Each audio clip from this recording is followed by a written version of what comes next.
Hey guys. So I know I haven't posted. There's been some stuff going on, and I'm going to talk about that now. And I'm going to talk about how broken our mental health care system is. Basically, I think I mentioned it actually like 3 weeks ago. I decided to, we finally got our insurance card, so I decided I was going to make an appointment with a counselor, and they told me I could have an appointment the following Monday, which was fine. And I sent them back all the paperwork by email like they asked me to. And then I thought everything was good, but then they didn't call me to confirm the appointment. So I called and I was like, "Hey, do I still have an appointment today?" And she says, "Oh no, I didn't get you set up in the system yet. I didn't even know you got the email or that you sent the email." Which means so from Tuesday of the previous week until Monday, she hadn't even checked those emails or just didn't open mine. You can pick what she did. But I kind of thought, well, maybe they were busy. I kind of just like, because I'm the first person to just not assume someone's just not doing their job. Um, and so I was like, okay, that's fine. And she's like, but I can get you in next Monday, no problem. I said, okay. Then Labor Day came. And I called the office because I didn't get an email with the time to meet. And I didn't think that a doctor's office would be closed on Labor Day because it's mental health, it's kind of important. Well, they were closed. They were closed Monday and Tuesday. And then when I tried to call Wednesday, I got a voicemail. And I left a voicemail and no one called me back. And I called this Monday thinking, well, maybe she said next Monday, knowing it was this week. And just didn't think that I wouldn't know they weren't open on Labor Day. I don't know. Just an error. So, again. Um, so she confirmed that yes, my appointment was definitely for 11 o'clock on Monday. And so she said, I'll send you the link to do the video chat. I said, okay, great. Now, keep in mind, now I've been in a month and a half having severe PTSD episodes and anxiety 24/7. I've been averaging 3 to 4 hours of sleep a night. And so I've been under a little bit of stress. So my appointment was to start at 11. I was logged in at about 3 minutes before, just to make sure I was already ready to go. At about quarter after 11, he finally logged into my call. And he started asking me questions. And so he said, well, what have you been treated for in the past? So I said, well, I have CPTSD. And he goes, okay, chronic PTSD. No, that's not what CPTSD means. Oh, well, what do you think it means? Here's the thing. If you Google CPTSD, I'll even do it right now. I will show you guys. CPTSD. And it says, I don't know if you can, complex post-traumatic stress disorder. Does not mean chronic. It's never meant chronic. Any psychiatrist or psychologist or anything who is listed on an insurance company as being someone who is practicing should know that. And when I corrected him, he said, no, it's chronic. Like, I don't know my own condition. And so I said, okay. And I'm like, well, we'll just let it slide. Maybe he calls it chronic for a different reason. Maybe there's something he's been taught that's different. Again, I never err on the side of thinking someone's just stupid or that they're just being a jerk.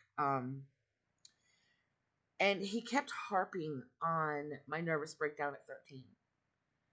And I kept saying, like, yeah, okay, can we move beyond that? Because that's not, it was a culmination of things that happened before I was 13. I dealt with it. Well, what medications were you on? I am old enough that I definitely don't remember, and I don't know if I ever knew. Well, is there any way you can get access to those records? No, those would have been destroyed a long time ago. I am not 20-something years old. Check my birth date again, sweetheart. Like, it wasn't 5 years ago. It wasn't 10 years ago. It wasn't even 15 years ago. So, like, I just got very frustrated. This guy just kept wanting to know medications. And here's the thing is, over the years, I've been to so many different counselors and so many different medications have been tried. And I've probably been on everything at least once. And then I told him that because I do have family members who are alcoholics, my grandfather, my grandmother on my mother's side were.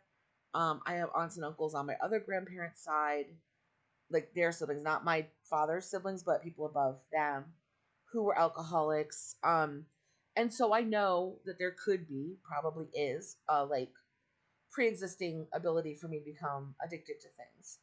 So I try not to do or use anything that can be addictive. I mean, I have Xanax that I use for when I have like a massive panic attack, but I literally get 30 pills a year and I use them very sparingly and I cut them in half. So I'm very cautious about what medications I take. Um, just because most people who get addicted to prescription meds, it doesn't start off that way. It starts off with, them needing a little bit of relief and then them just not being able to go off the meds and them needing the meds to function. And I don't want to be that person. And I told him this, like, I would prefer something that's not addictive. That would be my first priority as far as medication's concerned. Then he goes off on some tangent about wanting to do genetic testing. So I'm like, for what? Like, what? Well, I just want to do some genetic testing. Okay, you're not going to do genetic testing on me without explaining to me exactly what you're looking for in genetic testing. Like,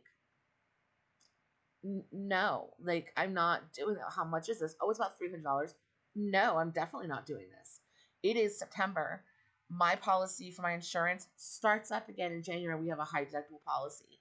I am not putting out my $2,000 deductible only to start over again in January with it. Like, I'm not about that life. My intention was to get a doctor's appointment, get meds. I found a discount program on my phone. It's an app. Again, not sponsored. I don't do that stuff, but called Single Care, and it'll tell you what pharmacies near you. So if you don't have good insurance, you're paying a lot for medications, you can do the Single Care, and it goes in like an insurance card. It gives you a huge discount. Like when I looked up what my Xanax should be, it was like $3, and it's working with these. Normally, you have to call like the companies that make the medication and be like, "Hey, I take the script, but I don't really have the money for it. Can I get a coupon or a discount thing?" And they'll send you something like a coupon or some sort of discount code you can use at the pharmacy. But with the Single Care, you can do it every month. So that's great. You don't have to keep calling them. It's just a nice thing to have. So just a FYI, just look up the app Single Care on your phone. And if you're struggling to pay for medications, it might help. So there's that. And as long as the pharmacy, if you have insurance where you have like a high deductible plan like we do, if your insurance would normally cover scripts at that location, you can mail in your receipts, copies of them, to your insurance to apply to your deductible, even though you're getting the good discount. So just FYI. Yeah. So anyhow, he kept harping on wanting me to do this genetic testing, and I don't want to do genetic testing. I don't need genetic testing. We know what's wrong with me. Like, this is something I've been dealing with for a really long time. I'm pretty familiar. Then he starts in with, well, what I would like to start you doing is I'd like you to start a mood journal. Have you ever heard of a mood journal? I've been in counseling since I was 5 or 6. So yeah, I'm familiar with mood journals. I have one. I write a journal every day. If I have something happen that I feel like I need to take note of, I put it in my journal. If I have some like weird emotional reaction to something, because I'm always tracking my triggers. So yeah, I'm very familiar with the mood journal. And I told him this. He was like, "Oh, okay. Well, what about like conscious breathing?" I'm like, "Yeah, I do 5-7-5 breathing." He's like, "Oh, you're familiar with that?"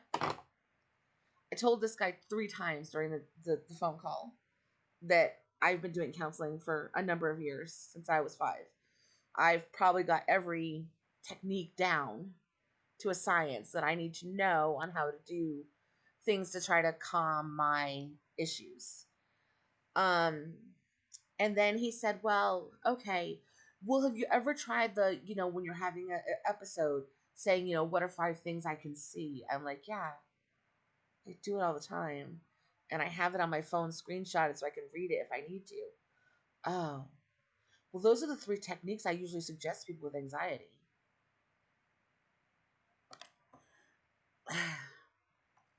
I don't know how much more clear with this guy I could have been that I've been in counseling forever, and I, at this point, what my issue is chemical. And for him to then, at the end of an hour long session, where I got nothing but questions asked over and over again, the same questions, to then say, well, I think I want to see you again next week because I'm not sure of your diagnosis.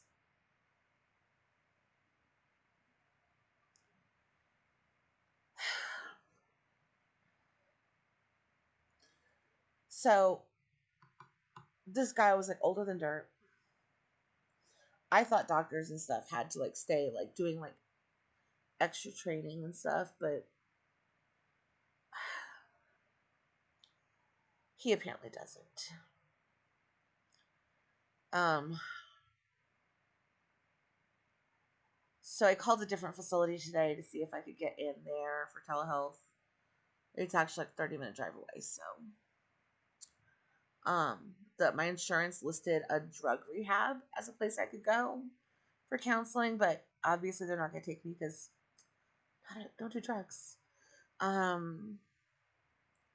Another one they listed was for children. It was like a counseling center for kids for developmental issues.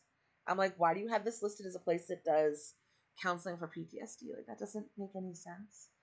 But I did find someone who can do medications. And they're a physician's assistant, so they can prescribe. And I have an appointment with them on October 1st. And I'm hoping that goes better, but I hate that that means 2 solid more weeks of this. I think the worst part is yesterday after the appointment, because the Xanax I have is expired.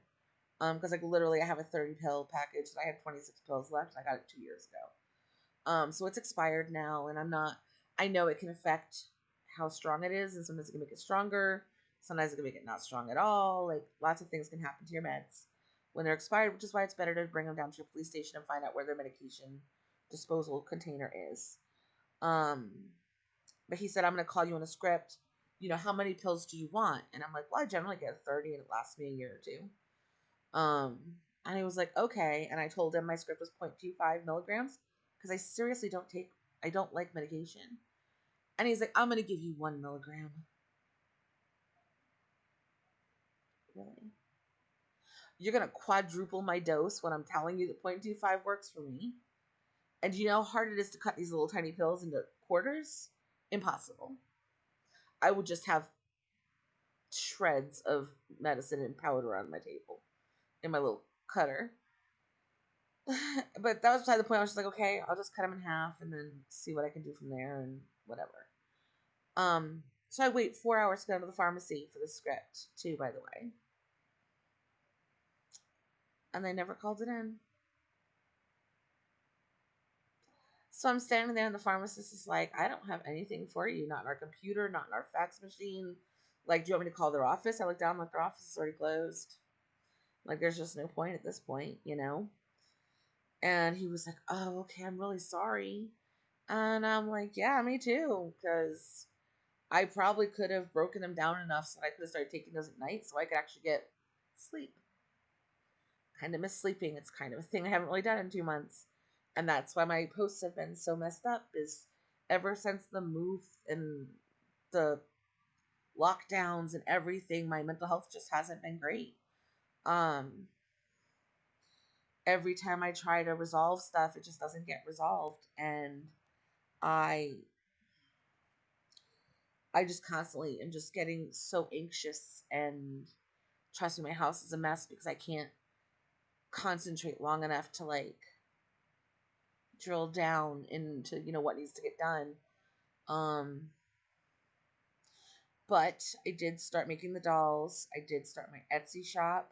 I'm going to have some hand sewn face masks on there probably next week. I'm making them all this week. And I'm going to start working with some resin. We're still doing the delivery stuff. I've got to reach out to them because some days I can't drive because of my anxiety. So I'm gonna see if they can like do the background check on my husband, so he can be an authorized driver on my account for ADA. And if you hear my son laughing maniacally in the background, I'm sorry. But yeah, so that's what's been going on. I've been going between being super depressed, super anxious. Um, just hasn't been awesome. Um, but I have some videos I did tape when I was having good days. I'm gonna go ahead and start posting those as well. So it kind of might go back and forth. But I will keep you guys up to date. I'm gonna call the other doctor's office now that I have a 10-1 appointment and get that set up. But yeah, so that's just what's been going on. I got to pay $200 for my visit on the 1st of October, and I'm really hoping this doctor's okay because I don't know what I'm gonna do if it's not. It just sucks. So yeah, our country's mental health processes are broken. They're just a mess. Sorry, my hair is crazy today. Um, we really need to fix it.